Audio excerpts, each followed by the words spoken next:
Okay, now it's time to add the inserts to the front, this trip to Venice. And I have two different pages. I have this one and this one.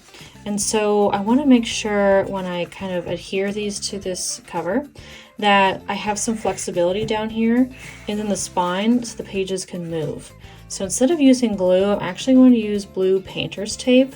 This will still have the adhesive property, but allowing more flexibility versus glue, which is very stagnant and not really like suitable for movement.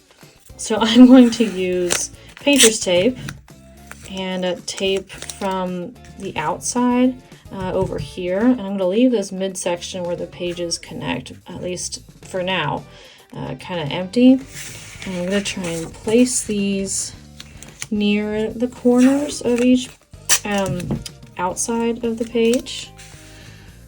And kind of start there and go with this side for where it adheres to the other side of the cover.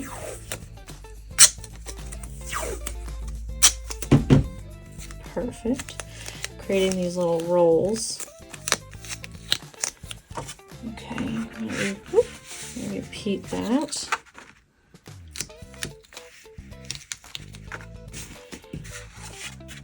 Okay, starting with this sheet, I'm going to line it up with the spine on the edge and get as close to the spine area as possible where the bookmark type, so the book fold kind of goes.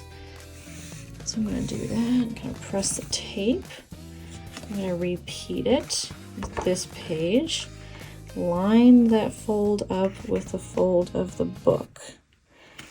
Okay, there we go. And gently press the tape. Yeah, down here I got a little offset. I'm going to turn that a little bit. That's the joy with tape. It's a little more adjustable. Okay, that's about right.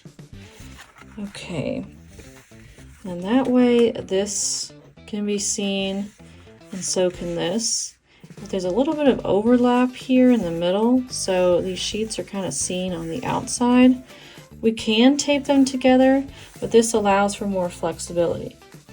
Another option we can explore is instead of taping the outside, we can remove our painter's tape, which is great because it's easy to remove, and actually tape these two sheets together so that they remain flush and we don't see any of this marker overlay. So we're going to take these sheets of tape off and try that route next.